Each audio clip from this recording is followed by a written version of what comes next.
hemos estado estudiando el Evangelio de Mateo y llevamos un buen tiempo ahí en Mateo. Normalmente sabemos cuándo entramos a estudiar un libro, pero no tenemos ni idea cuándo vamos a salir de ahí, ¿sí? Entonces, hemos estado estudiando el Evangelio de Mateo, ha sido brutal, muchas cosas. Es muy interesante cuando leemos y estudiamos la palabra de Dios de esta forma, porque miren, yo tengo desde los, no sé, 14, 15 años, estoy en la iglesia cristiana, y hace unos años, desde hace unos años hacia acá, he tomado responsabilidad de estudiar yo mi Biblia, de leer mi Biblia, y sobre todo ahora con esto del verso a verso, del contexto, el contexto histórico, literario, qué clase de literatura estoy leyendo, la narrativa bíblica. Wow, y hoy puedo decir, me doy cuenta de que muchas cosas que me enseñaron de pronto no eran tan así, ¿sí? Muchas otras sí, pero otras de pronto no, de pronto otras venían más como de una tradición de la iglesia, de pronto venían más como de la cultura, del contexto de la iglesia, ¿sí? Y seguramente muchas de esas cosas que se enseñaron, seguramente fue con muy buena intención, obviamente, pero que desafortunadamente en algunos campos de personas, en vez de ser de bendición, ese tipo de cosas que no fueron enseñadas de verdad a la luz de la palabra de Dios, sino que venían más de una tradición o de una cultura de iglesia, lo que hicieron fue ser tropiezo para muchas otras personas. Y en 30 años que tengo en la iglesia lo he visto, ¿sí? Lo maravilloso de estudiar la Biblia, verso a verso, capítulo a capítulo, verso a verso, es que primero depositamos nuestra confianza en la palabra de Dios y creemos que la palabra de Dios, la palabra de Dios, siempre lo resalto porque se nos volvió un cliché para nosotros decir eso. ¿La qué? La palabra de Dios. Si decimos eso, que este libro es la palabra de Dios, podemos poner nuestra confianza en ella. Y créanme, miren, la Biblia no se contradice para los que dicen eso. Hay que leerla, hay que buscarla, escudriñarla, y tú vas a decir, wow, de verdad esto estaba ahí, es increíble, ¿sí? Este libro maravilloso, 66 libros, tiene la Biblia, escrito a lo largo de 1500 años por muchísimos autores en diferentes continentes. Wow, o sea, la validez de la Biblia como la palabra de Dios es extraordinaria. O sea, la gente muy tesa, matemáticos, estudiosos, que se han sentado a mirar todas estas, entre comillas, coincidencias que tiene la palabra de Dios y cómo se complementa, dicen, no, esto no lo pudieron hacer humanos. Gente tesa dice, no, es imposible que lo hayan hecho seres humanos. O sea, ahí está, es divina, es extraordinaria, es la palabra de Dios. Entonces, amamos el estudio sistemático de su palabra, y en Mateo hemos aprendido un montón de cosas brutales. En el capítulo 16, de lo último que vimos, eran los fariseos y los saduceos pidiéndole a Jesús una señal del cielo. Y sabemos que era una actitud hipócrita porque ya Jesús venía haciendo varias señales, ¿sí? Sin embargo, cuando ellos hablan de una señal del cielo, era, no sé, como un eclipse, como fuego del cielo, como ese tipo de cosas, pero que al final era para tentarle, ¿sí? Y era una actitud definitivamente hipócrita de parte de los fariseos y saduceos. Sin embargo, en ese mismo pasaje vimos a Jesús hablándole a los discípulos que pilas con la levadura de los fariseos, ¿sí? Que pilas con eso, que no se fueran a contaminar con la levadura de los fariseos. Y ellos, como hacía unos pasajes atrás, Jesús había hecho el milagro de los panes. ¿Recuerdan eso de los panes, de la multiplicación? ¿Cierto? Ellos pensaron que Jesús les estaba hablando de eso, que no se olvidaran por ahí de traer pan, ¿sí? Y lo que más adelante en ese mismo pasaje, lo que ellos después entienden es que Jesús les está hablando realmente es de la doctrina de los fariseos. A eso es lo que Jesús se estaba refiriendo. Y parte de lo que hemos venido estudiando, vemos que hoy, en el momento en el que estamos en el capítulo 16, Jesús está en territorio gentil, o sea, en territorio no judío. Como esta primicia, o como a poner en el corazón de sus discípulos que el evangelio del reino no solamente era exclusivo de los judíos, ¿sí? Que también lo vimos, y vimos cómo había este pensamiento de exclusividad para ellos, que el Mesías vendría solo para ellos. Y aquí estuvimos estudiando y miramos que en todos estos pasajes que el Antiguo Testamento habla de un Mesías, habla de que sí, vendría a través del pueblo de Israel, pero que vendría y sería bendecida toda la humanidad, ¿sí? Siempre estuvo incluido. O sea, no era un tema de exclusividad para Israel. Y ahí podemos ahondar en un poco de cosas, pero no me voy a meter en problemas hoy. Cuando la Biblia habla, Pablo habla en Gálatas del nuevo Israel, ¿sí? De un nuevo Israel. Eso es muy interesante, pero será tema para otra conversación. Entonces, yo dije, hoy me voy a ceñir bien al bosquejo. Siempre digo eso, pero no, Pero no, ya, volví aquí a mi bosquejo. Entonces, el día de hoy, Mateo capítulo 16, desde el verso 13 al verso 20. Decía esto como este warm-up, este calentamiento que normalmente hacemos para que estemos claros de dónde estamos, en qué momento de la historia estamos, porque definitivamente, créanme, la narrativa bíblica es súper importante. Yo no sé, los que les gusta mucho leer un autor, que leen y dicen, leí este libro de determinado autor, leí otro libro de determinado autor y otro libro del mismo autor, como que entienden el estilo, ¿cierto?, de esta persona. Eso sucede también en la narrativa bíblica y eso es extraordinario y es brutal.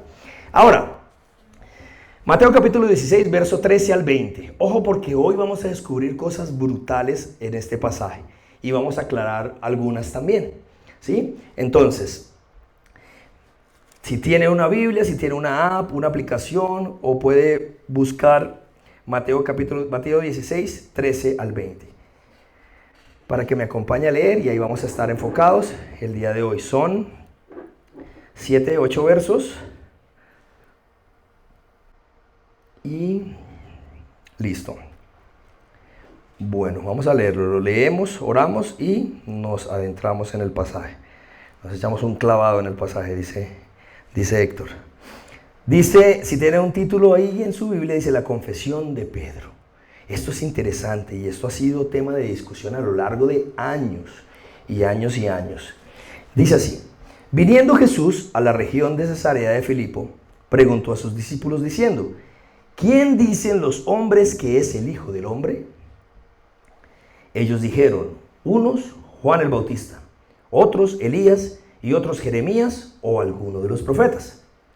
Él les dijo, ¿y vosotros quién decís que soy yo? Respondiendo Simón Pedro dijo, tú eres el Cristo, el Hijo del Dios viviente. Entonces le respondió Jesús, bienaventurado eres Simón, hijo de Jonás, porque no te lo reveló carne ni sangre, sino mi Padre que está en los cielos. Y yo también te digo que tú eres Pedro, y sobre esta roca edificaré mi iglesia, y las puertas del Hades no prevalecerán contra ella. A ti te daré las llaves del reino de los cielos, y todo lo que atares en la tierra será atado en los cielos, y todo lo que desatares en la tierra será desatado en los cielos. Entonces mandó a sus discípulos que a nadie dijesen que él era Jesús, el Cristo. Oremos. Mi buen Dios que estás en el cielo, te damos gracias por tu maravillosa palabra. Señor, gracias por la oportunidad que nos das de abrir las Escrituras el día de hoy, sin ningún contratiempo, problema, oposición, persecución. Gracias, Señor, porque muchos hoy, en este momento no tienen ese privilegio, Señor. Gracias. Te pedimos, Señor, que ahora podamos ver en tu palabra las maravillas de tu ley, contemplando, Señor, tu gloria como en un espejo, sigamos siendo transformados conforme a tu imagen, como por tu espíritu. He titulado mi bosquejo del día de hoy, ¿quién dices que soy? Jesús hizo esa pregunta hace más de 2000 años en Cesarea de Filipo.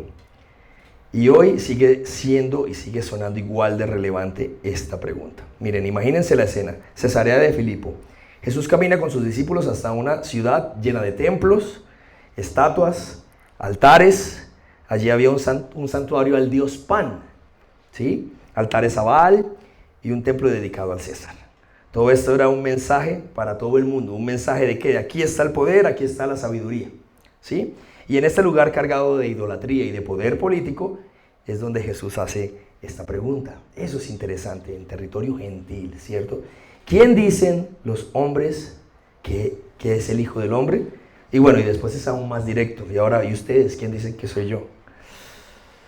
Y qué chévere empezar por ahí. ¿Qué tal si Jesús se nos parara hoy enfrente y nos hiciera esa misma pregunta? ¿Qué le responderíamos? ¿Sí? Y hoy pues parte del ejercicio es hacernos esa pregunta para nosotros, para mí, ¿quién es Jesús? ¿Quién dices que es Jesús? ¿Sí? Y eso es importante porque esta respuesta no solamente define, no es un tema de teología ya, no solo define la teología, sino define nuestra eternidad, de la forma en que respondamos a esa pregunta. Ahora vamos a mirar 4 puntos que podemos observar aquí en este pasaje y que nos van también a ayudar a responder precisamente esa pregunta. Los versos 13 y 14. Viniendo Jesús a la región de Cesarea de Filipo, preguntó a sus discípulos diciendo: ¿quién dicen los hombres que es el Hijo del Hombre? Ellos dijeron, unos Juan el Bautista, otros Elías, otros Jeremías o alguno de los profetas. Miren, están en Cesarea de Filipo. Y esto no es solamente un punto geográfico, es interesante verlo también como un escenario espiritual de lo que está sucediendo. Aquí es donde manda César, aquí gobierna el poder, el dinero, ¿cierto? La filosofía, poder político, todo lo que representaba. Y aquí es donde Jesús precisamente pregunta: ¿quién soy yo en medio de todo esto? Y las opiniones populares, que es la primera respuesta de los discípulos, es que era un profeta importante, que era Juan el Bautista, porque algunos, de hecho el mismo Herodes, 2 capítulos más atrás, en el capítulo 14, Herodes, en su remordimiento de haber matado a Juan el Bautista, ¿sí?, pensaba que Jesús podía ser ese mismo Juan el Bautista por su tema de remordimiento de haber asesinado a Juan el Bautista. O algunos decían que era Elías, Jeremías. Ahora, todos definitivamente respetaban a Jesús como alguien, ¿sí?, como un profeta, pero nadie reconoce su verdadera identidad, ¿sí? Y eso es importante porque eso puede pasar. Hoy en día pasa eso. Si fuéramos a la calle y le preguntáramos, saliéramos con un micrófono, ¿sí?, y preguntáramos, hiciéramos este ejercicio en la calle de preguntar quién es Jesús, ¿qué creen que nos dirían? Un buen maestro, ¿cierto? Un revolucionario, un líder moral, ¿cierto? Pero si Jesús fuera simplemente eso, sería un hombre y no podría salvarnos, ¿cierto? Miren, hace poco en una entrevista a un artista famoso le preguntaban: ¿qué piensas de Jesús? Y él respondió: fue un gran hombre, un ejemplo de amor, ¿sí? ¿Que lo es? Por supuesto que sí, claro que sí. Pero decía también: pero no creo que sea Dios, ¿sí?, sino un hombre. Y yo creo que esa es la opinión que mucha gente alrededor del mundo tienen de Jesús. Es como un respeto, pero sin rendición, ¿sí? Ahora, hablando eso de la gente, del mundo en general, ¿cierto? Pero saben que en la iglesia a veces también creemos eso, ¿sí? A veces pensamos que eso, respetamos al Señor, respetamos a Jesús, ¿sí? Pero cuando tenemos que rendir de verdad nuestra vida a Él, ya ahí nos cuesta un poquito más. Entonces, lo más interesante, y es que ahorita lo vamos a ver, es que la pregunta no solamente es si vamos a la calle y le preguntamos a la gente, sino la pregunta hoy es más directa y es: Fer, ¿quién es Jesús para ti? ¿Sí? Cindy, ¿quién es Jesús? Don Fernando, ¿quién es Jesús para ti? Mi amor, ¿quién es Jesús para ti? Mari, ¿quién es? Sí, eso es lo más relevante y lo más importante. Y ya vamos a ver por qué. Miren, en muchas ocasiones nosotros mostramos también actitud de respeto hacia Jesús, pero no de rendición. Y esa rendición es la que habla de que creemos que Él sea la respuesta de Pedro acá, ¿cierto? El Señor. Ahora, interesante lo que dice Jesús. ¿Quién dicen los hombres que es el Hijo del Hombre? Eso es importante hablar de esa frase del Hijo del Hombre. ¿Qué es eso del Hijo del Hombre? Jesús lo que está haciendo referencia es al libro de Daniel, donde se habla de alguien a quien se le daría el dominio, que era como vi a alguien como hombre, en forma de hijo de hombre, dice Daniel, a quien se le da el dominio y todo el poder, toda la potestad, obviamente haciendo referencias a ese Mesías. Entonces Jesús está hablando de sí mismo, ¿sí? Esa palabra del Hijo del Hombre tiene que ver con eso, cuando querían hacer referencia al libro de Daniel para referirse precisamente del Mesías. Ahora, Mateo se encarga también de dejar estas cosas ahí consignadas. Recuerden que Mateo fue muy intencional en escribir a judíos que conocían la ley y que conocían término del Hijo del Hombre que estaba en el libro de Daniel. Ahora, Precisamente este es hijo de hombre que recibe autoridad eterna, que recibe dominio, que recibe gloria y reino.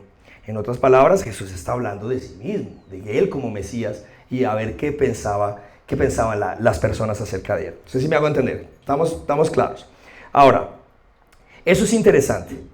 Y bueno, obviamente muchos responden, lo de Juan el Bautista, lo de Elías, Jeremías o alguno de los profetas. Volvemos a lo mismo. Ese respeto por el profeta, pero no es Dios, ¿sí? Que es a donde queremos llegar y que es lo que contrasta en el verso 15, bueno, versos 15 al 18, donde Jesús es más directo y ya dice, bueno, ya no solamente qué piensa la gente, quién soy yo, ahora ustedes, ¿qué dicen ustedes? ¿Quién soy yo? Y eso es brutal porque aquí ya no valen las respuestas prestadas, ¿sí? Ya no importa lo que dice la abuela, lo que dice el pastor, lo que dice la cultura. Esta es ya tu respuesta. En otras palabras, tu confesión personal de saber y de creer quién es Jesús. Y eso es brutal, ¿sí? Tremendo. Es tremendo. Porque al final es un tema personal, ¿cierto? Nosotros, por ejemplo, con mi esposita, que estamos siempre atentos a impartirles todo el tema de la palabra, del Señor a nuestras hijas, pero al final habrá un momento en que no podemos hacer nada más y serán ellas quienes responderán delante de Dios y dirán sí o no, ¿cierto? Es personal, ¿sí? Yo recuerdo que mi mamita, que hoy no está, y a ella le hubiera gustado escuchar esto, mi mamita me llevaba a la iglesia, y recuerdo la iglesia, yo recuerdo eso, en Sincelejo, Sucre, Sincelejo, bien lejos que está. Y recuerdo, miren, tantas cosas que hoy agradezco, ¿sí? Yo recuerdo en las noches que estaban construyendo apenas el templo, el edificio. Entonces ella, creo que esas eran sus clases como de discipulado, de crecimiento espiritual, de discipulado. Y yo recuerdo el techo descubierto, el cielo negro con estrellas, ¿sí? Y ella ya recibiendo su discipulado y yo acá jugando o haciendo cualquier cosa. Pero miren qué brutal como eso en algún momento da fruto, ¿no? Qué brutal, y hoy estamos aquí confesando al Señor y hablando de su palabra, y es maravilloso, pero al final es un tema personal. ¿Y quién creo yo que es Jesús? Y bueno, aquí tenemos, después de eso, en el verso 16, la famosa confesión de Pedro. Tú eres el Cristo, el Hijo del Dios viviente. Cristo, que significa el Mesías o el ungido, la esperanza de Israel, ¿sí? Pero no solamente le dice eso, sino el Hijo del Dios viviente, del Dios real y viviente, vivo, que contrasta con los ídolos que habían precisamente en el lugar en el que estamos en Cesarea de Filipo, de las estatuas y todos estos símbolos que representaban poder.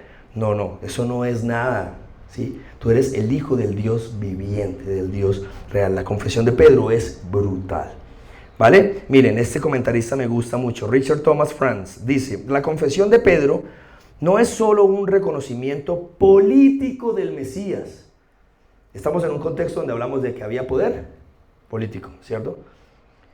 No era un reconocimiento político del Mesías esperado, sino una afirmación teológica profunda. Jesús no es un líder nacionalista nada más, sino el portador de la presencia misma del Dios viviente. O sea, Él es Dios. Maravilloso. Ahora, ¿podemos decir eso hoy? Nosotros, para nosotros, ¿sí? ¿Puedes decir eso de corazón? ¿O Jesús sigue siendo solo un personaje histórico para nosotros? ¿O decimos que Jesús es Dios? Es brutal. Ahora, ¿me siguen hasta ahí? Vamos bien. Se va a poner esto más caliente porque aquí vamos a entrar en unos versos donde han habido posiciones diferentes de acuerdo a en cuanto a la reinterpretación. Y bueno, como siempre, tratamos de exponer las que hay y decir con la que nosotros nos identificamos más de acuerdo precisamente a la luz de la palabra de Dios y a la luz de su contexto. Entonces, Estamos en el verso 16, respondiendo Simón Pedro dijo, tú eres el Cristo, el Hijo del Dios viviente. Viene la respuesta de Jesús en el verso 17. Entonces le respondió Jesús, bienaventurado eres Simón, hijo de Jonás, porque no te lo reveló carne ni sangre, sino mi Padre que está en los cielos. Perfecto está ahí. Lindo esto que le dice el Señor a Pedro, que bueno, en unos versos más adelante, que eso lo vamos a ver en nuestra próxima reunión, después de eso Jesús le va a decir, apártate de mí, Satanás. No sé si recuerdan esa parte cuando Jesús habla de su muerte y Pedro le dice, no quiero que vayas a la cruz, no hagas eso, bueno. Y Jesús le dice, apártate de mí, Satanás, después de haber confesado que Jesús era el Señor, era el Cristo, y al decir que es el Cristo, pues es el Mesías de Dios, el que iba a morir por toda la humanidad, y después obviamente estaba diciendo, no, Jesús, no vayas a ir a la cruz, ¿sí? ¿Y qué quiero decir con esto? Pues obviamente los discípulos hasta este momento, y lo hemos visto, lo vimos con el tema de la alimentación, con el tema de la tempestad, con el tema de Pedro caminando también por el agua, vimos que los discípulos hasta este momento están en esa dualidad, en esa lucha interna, si Jesús era el Señor. Y claro, para nosotros, 2000 y tantos años después, pues es un poco más sencillo porque tenemos su palabra revelada acá, ¿cierto? Pero en ese momento que se estaba escribiendo la historia, pues es entendible que Pedro tuviera esa fluctuación, ¿sí? No solamente Pedro, sino los discípulos en sí. Y no solamente los discípulos en sí, porque al final ellos lo que sencillamente están es representándote a ti y representándome a mí. Así somos a veces en nuestro caminar con Dios, ¿sí? No es fácil, pero perseveramos y seguimos adelante. Ahora, interesante el verso 18. Vamos ahora sí a meternos en problemas. Dice Jesús, y yo también te digo que tú eres Pedro, y sobre esta roca edificaré mi iglesia, y las puertas del Hades no prevalecerán contra ellas. Bien, tomamos agüita porque aquí viene, esto es interesante, esto es maravilloso lo que hay aquí, y que realmente a veces genera un poco de confusión, y sobre todo el verso que sigue, pero como les digo, la narrativa bíblica es súper clara, y ya lo vamos a ver. Hay una figura literaria ahí súper interesante, permítame y la comparto con ustedes, que se llama paronomasia. Espero haberla pronunciado bien. En este juego de palabras del Petros, de tú serás llamado Pedro, saben que Pedro, ese original tenía que ver con Petros de piedra, ¿cierto? Y Jesús habla, y sobre esta roca edificaré mi iglesia. ¿Sí? ¿Está claro? Esas dos palabras. Ahí hay un juego de palabras. Jesús usa términos similares con significados relacionados, generando un énfasis en lo que está diciendo. Petros, piedra, que es de donde viene el nombre de Pedro, y Petra, que es una roca, una masa rocosa, una base sólida. Entonces, este era un recurso muy común y muy utilizado en la enseñanza rabínica. Usaban nombres y palabras parecidas para reforzar una idea. Paronomasia. Un ejemplos de hoy, si usáramos eso obviamente nosotros no utilizamos eso como tal, pero si se usara, por ejemplo, en el marketing, corre con correos, eso es una paronomasia, ¿sí? O esta, de redes sociales, sé luz para que tu vida luzca, eso es una paronomasia, ¿sí? El que publica, se publica. Eso es otra paronomasia. Juega con la similitud de sonidos para de esta forma impactar. Ahora, tú eres Pedro, Petros, y sobre esta roca, Petra, edificaré mi iglesia. Y es interesante esa palabra iglesia ahí, porque es la primera vez que se nombra la palabra iglesia como tal. ¿Sí? Antes estaba la sinagoga, ¿sí? La sinagoga, pero aquí ya se habla de la iglesia. Entonces está pasando algo importante, ¿cierto? O sea, hoy estamos aquí y somos iglesia, y somos la iglesia de Jesucristo, pero aquí es la primera vez que sale esta palabra eclesia, iglesia. Entonces es importante prestar atención a lo que está sucediendo en el verso 18 y 19 del capítulo 16. Ahora, diferentes posturas respecto a qué se está refiriendo Jesús, quién es esa piedra, sobre qué fundamento, sobre qué va a edificar su iglesia, y porque es que hay diferentes posturas respecto a eso. Por ejemplo, algunos hablan de que cuando Jesús dice, sobre esta roca edificaré mi iglesia, se está refiriendo a Pedro, ¿sí? Precisamente por la similitud de las palabras, ¿sí? Pero ya entendimos que es una paronomasia, que es un juego de palabras que se solía utilizar en ese momento en la enseñanza rabínica para establecer puntos importantes. Ahora, sobre esta roca edificaré mi iglesia. Muchos comentan que es Pedro. Ahora, no podemos negar que Pedro, después del Pentecostés, fue el primero que se levantó y enseñó y se convirtieron un montón de personas.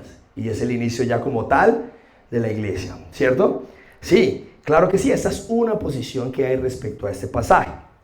De que esa piedra o esa roca de la que habla Jesús, sobre la cual edificará su iglesia, es Pedro.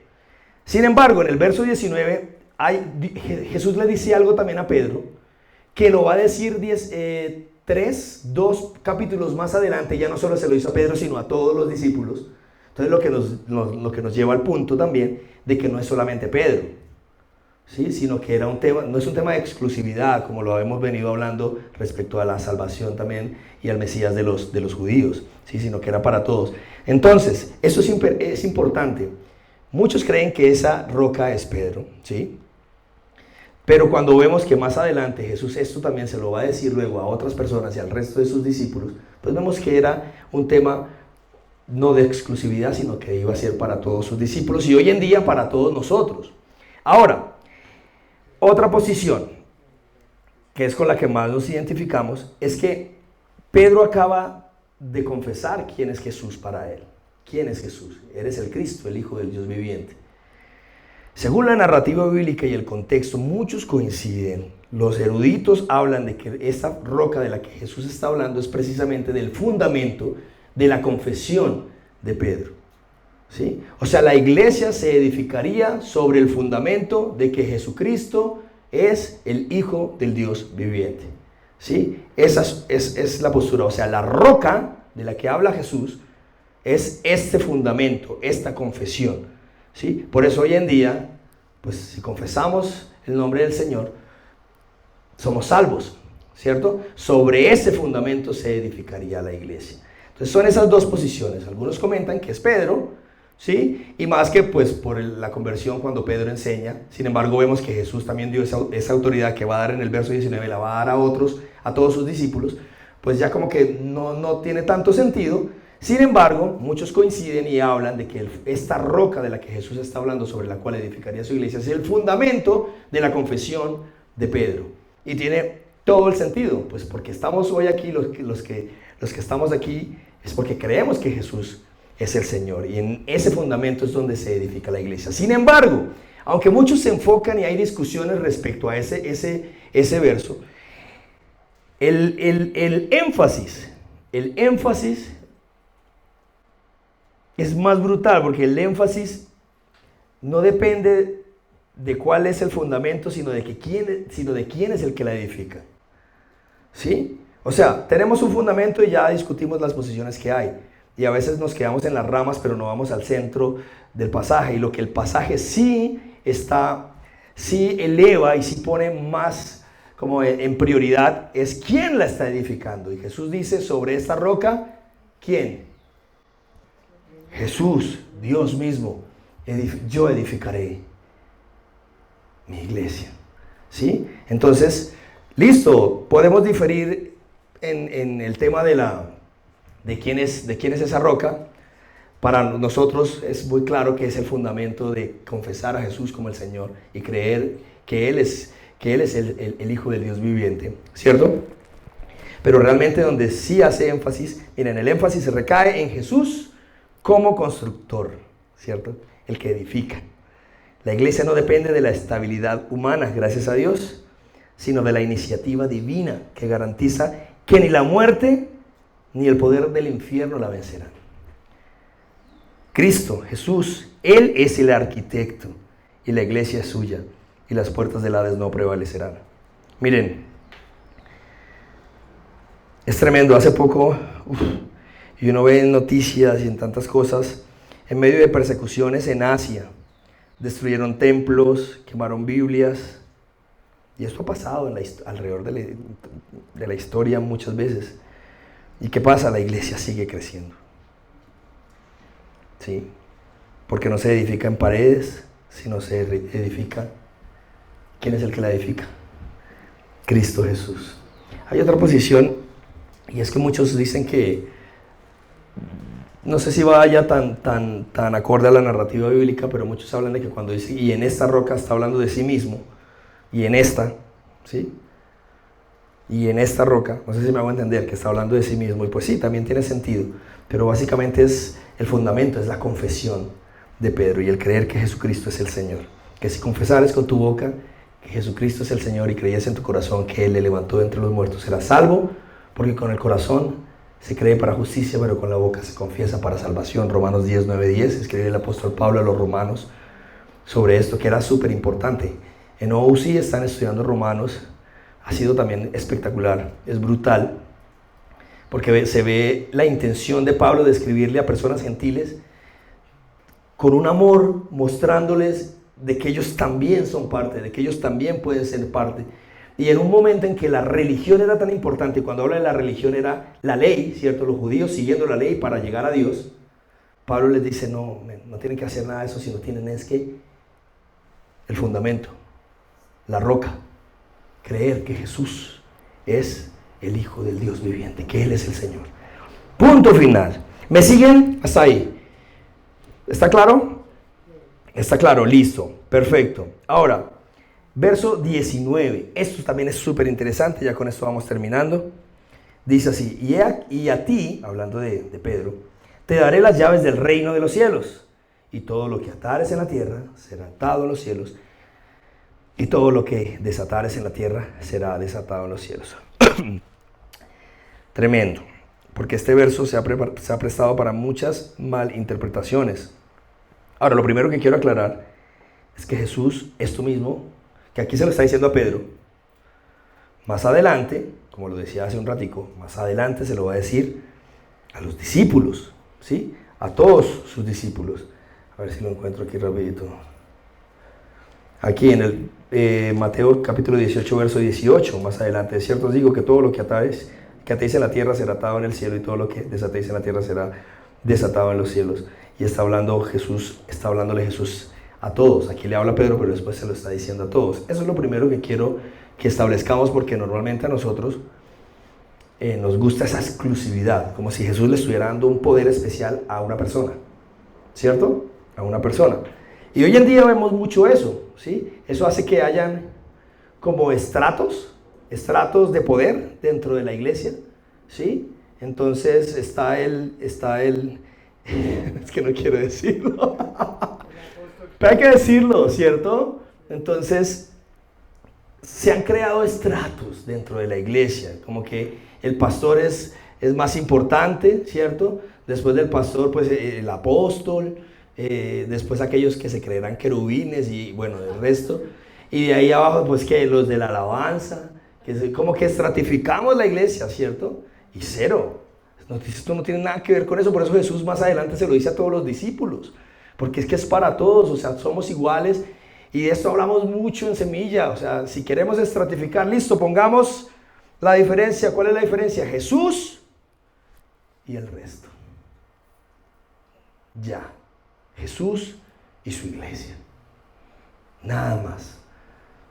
Pero este verso, miren, y aquí está lo que quiero relacionar. El estrato, miren cómo se relaciona con este tema de que se ha utilizado mucho este verso fuera de contexto. Yo creo que normalmente el de hoy en 8, el Home Semilla, voy a hablar un poquito más de eso, ¿sí? Que es un verso utilizado fuera de contexto. Y una lectura rápida, tú dices, todo lo que atares en la tierra será atado en los cielos, y todo lo que desatares en la tierra será desatado en los cielos. O sea, como si nosotros tuviéramos el poder de decir o de hacer algo acá y que se hace allá después. O sea, como si le diéramos órdenes al cielo, a Dios. ¿Cierto? ¿Tiene sentido? Que muchos dicen eso, muchos creen en eso. ¿sí? Entonces vamos a desatar y vamos a atar y así será en el cielo. ¡Wow! Y de eso no me está hablando el pasaje y ya lo vamos a explicar, pero lo que quiero establecer también es este punto de cómo esto está siempre relacionado a esa exclusividad, ¿sí? Como si Dios le diera un superpoder a algunos, ¿cierto? Y eso como se refleja en estratos dentro de la misma iglesia. Eso es terrible, ¿sí? Ojo, porque de eso no está hablando el pasaje. Miren. Bueno, primero el tema de llaves, habla de autoridad, ¿sí? De autoridad. Pero ojo, no es que lo que tú quieras, el cielo lo firma y lo hace. En el griego original, miren, me tomé el trabajo hasta encontré las palabras así en griego, con las figuritas que se usan, ¿sí? De lo que me habla el pasaje, la forma como está escrito, es lo siguiente. Usted lo puede buscar después, ¿vale? Lo puede buscar, lo puede validar, puede ir y ayudarse de las herramientas, internet, no sé, IA, no sé. Pero es interesante que usted haga el ejercicio, ¿vale? Para que no se quede simplemente con lo que yo estoy diciendo acá. Realmente en el griego original dice así: lo que ates en la tierra habrá sido atado en el cielo, ¿vale? Significa, tú declaras en la tierra lo que Dios ya determinó en el cielo. O sea, no es que nosotros, es que es al revés, dicen, es al revés. No es que nosotros tengamos un poder sobrenatural más que el de creer en Jesús, ¿vale? Es lo único que se nos da. Y es maravilloso, es suficiente, porque define nuestra eternidad y ahora podremos estar con Él. Lo que pasa es que nosotros queremos superpoderes aquí en la tierra, estar por encima de, ¿cierto? Tener autoridad para... De eso no me está hablando el pasaje, discúlpenme, perdónenme, pero lo que dice mi Biblia es al revés, como muchos lo han enseñado. Y miren, como decía al principio, seguramente en muchas ocasiones lo dicen, unos por ignorancia, otros por muy buena intención, de dar esperanza, pero esto también ha ocasionado mucho daño. Ora, decláralo, dile y átalo aquí en la tierra y así va a ser y dilo y no pasa y no sucede. Entonces me he encontrado con mucha gente que hoy no quieren saber nada de iglesia, nada de Dios, porque le enseñaron eso y como no pasó, Dios me engañó.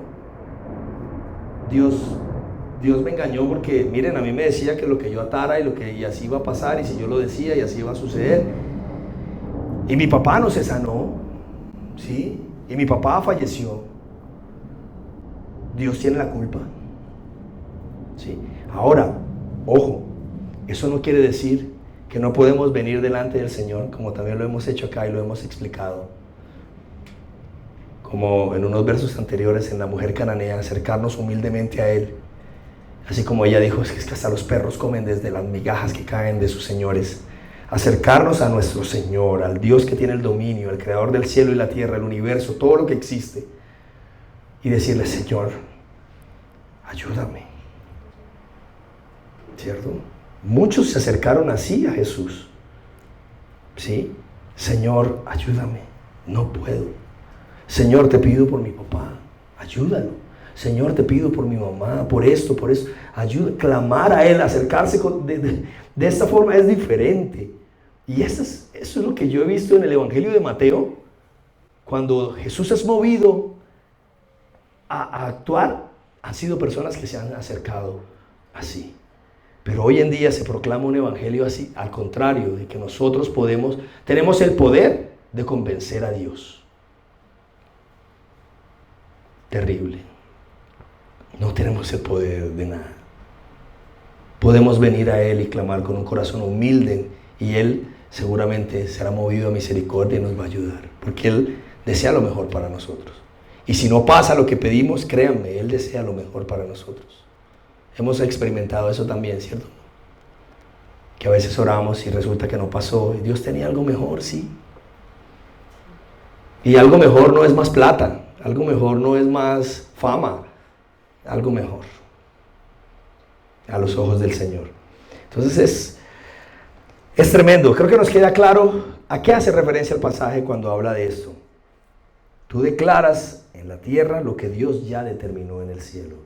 Y si lo metemos más dentro del contexto de lo que viene hablando Jesús y la confesión de Pedro, pues este fundamento del que veníamos hablando, esta autoridad para atar y desatar, pues tiene que ver es con el evangelio, lo que fue ya determinado en el cielo.